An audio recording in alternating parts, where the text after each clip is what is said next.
Kailan nga ba nagsimula ang kauna-unahang Pride sa Pilipinas?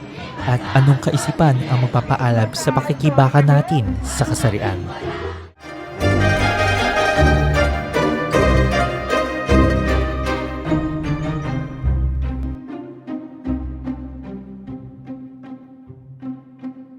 Ang kauna-unahang Pride event sa buong mundo ay nag-ugat sa Stonewall Riots na nangyari noong June 28, 1969 sa Greenwich Village, New York City, USA.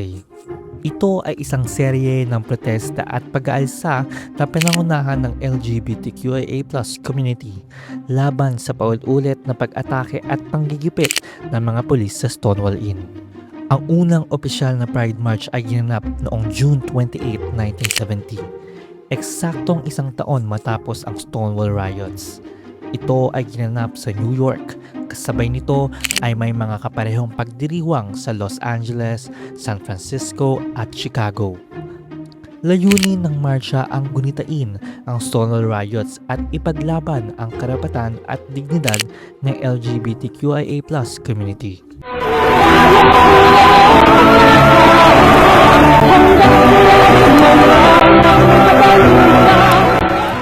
Pero kailan naman nagsimula ang Pride sa Pilipinas? At anong layunin nito? Upang malaman natin ang makasaysayang Pride sa Pilipinas, kinuhanan namin ng panayam si Mix Iwa, isang guro at aktivista. Nga pala si Teacher Iwa Fukuoka, kasalukuyang college instructor sa isang pribadong eskwelahan at kasalukuyang Gender and Development Lead ng Taytay at kasalukuyang member ng Board of Trustees dito. Ang unang Pride March sa Pilipinas ay kinanap noong June 26, 1994 sa EDSA Timog Avenue, Quezon City. Isa itong makasaysayang event na pinangunahan ng Pro-Gay Philippines at Metropolitan Community Church or MCC. Ang layunin, simple lang pero matapang: visibility, protest, and pride. Noong panahong yun, wala pang social media, wala pang mass support, at grabe pa ang stigma. Ang Pride ay hindi lamang isang selebrasyon, kundi isa rin itong protesta. Ayon kay Murphy Red na kabahagi ng nag-organisa ng Stonewall Manila, hindi hiwalay ang pakikibaka ng LGBTQIA+ sa pakikibaka ng mamamayan. Binanggit niya rin na ito ay laban sa makakapitalista at kontra mamamayang patakaran ng Estado na nagpapahirap hindi lamang sa LGBTQIA+ kundi sa lahat ng Pilipino. Ginawa ang Pride hindi para mag-party, kundi para magpakita na narito kami at may karapatan kami. At lagi dapat nating tandaan that Pride is not just a celebration, it is a protest. Pride is not just a parade, it's a survival. Sa kabila ng mga hamon, nagbunga ito na makasaysayang tagumpay. Sa pagkilos na ito, itinakda ng Pilipinas ang sarili bilang unang bansa sa Asya na nagsagawa ng Pride March. Makalipas ang ilang dekada, bakit nga ba natin kailangan pa rin igunita ang Pride sa Pilipinas? Mahalaga pa rin ang Pride at ang pagpapatuloy nito kasi gaya nga ng sinasabi natin, hindi pa tapos ang laban. Ayon nga sa 2022 Rainbow Rights Philippine Report, halos sa 6 sa 10 LGBTQIA+ Filipinos ang nakararanas ng diskriminasyon mula sa eskwelahan, mula sa trabaho, sa healthcare at pati mismo sa kanila mismong tahanan. At sa kabila nito, hindi pa rin naisa sa batas ang SOGIE Equality Bill na ilang dekada nang ibinabato at binabaliwala sa Kongreso. Kaya bawat taon na lumalabas tayo sa lansangan, sinasabi natin na we still exist, we still fight, and we still deserve to live with dignity and protections.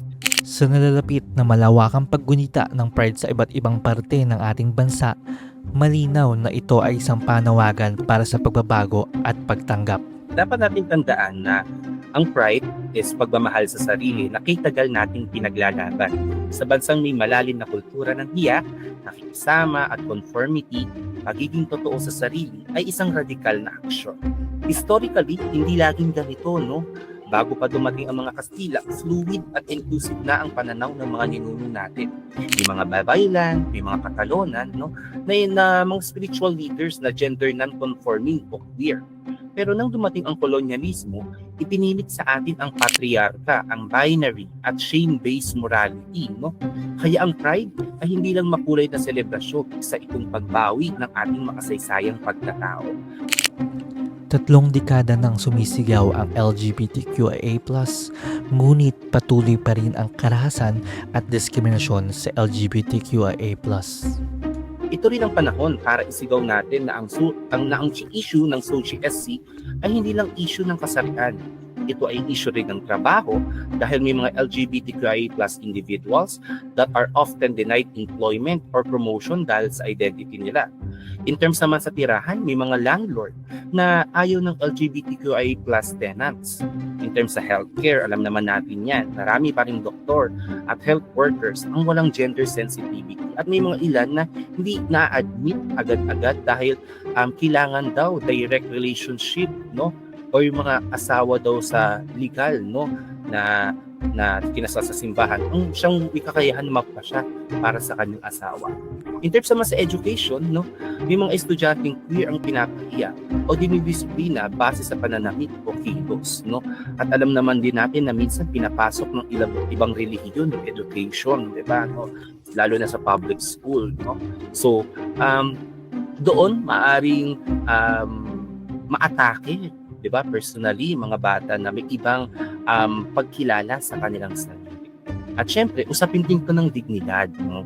Kasi ang basic respect na dapat para sa lahat ay madalas pinagkakait sa atin, no? Sa madaling sabi, ang gender justice is isang social justice. At ang laban ng LGBTQIA+ ay laban ng bawat Pilipinong naghahangad ng pantay na karapatan at ligtas na buhay. Kaya rin mahalaga pa rin ang Pride March dahil hanggang ngayon, limitado pa rin ang inklusibong espasyo, no, sa mga paaralan, sa opisina, sa komunidad, at ilan lamang din sa NCR, no, ilan lamang ang lungsod na mayroong anti-discrimination ordinance. Kasi nga dito sa amin sa Taytay, sinusulong pa rin namin siya, no, at kalaban pa din namin iba dito mga religious sector. Siyempre, marami pa rin ang nakararanas ng hate crimes mula sa microaggressions hanggang sa physical na karahasan, diba? Wala pa rin batas na nagsasabing bawal kayong saktan, husgahan o itapon lang dahil sa pagkatao natin or ninyo, no? So yes, we need pride because until we are all safe, no one is truly free. Kaya ang patuloy nating panawagan sa mga mambabatas, puro magulang, kaibigan at bawat Pilipino na ang respeto ay hindi premyo, bagkus ito ay karapatan, no? Ang pag-ibig ay hindi kasalanan, kundi anyo ng pagkatao. At sa huli, ang pride ay hindi tapos hanggat may isa pa rin nilalait, tinatanggalan ng karapatan o pinapatahin. Sa dami ng gender-based violence at gender-based harassment na nararanasan ng LGBTQIA+, dumadagdag pa rito ang mga iba't ibang isyong panlipunang nakakaapekto hindi lamang sa komunidad bagkus sa lahat ng Pilipino. Totoong hindi hiwalay ang pakikibaka ng LGBTQIA+ sa pakikibaka ng mamamayan. Gaya nga ng sinabi ni Marsha P. Johnson, "No pride for some of us, without liberation for all of us."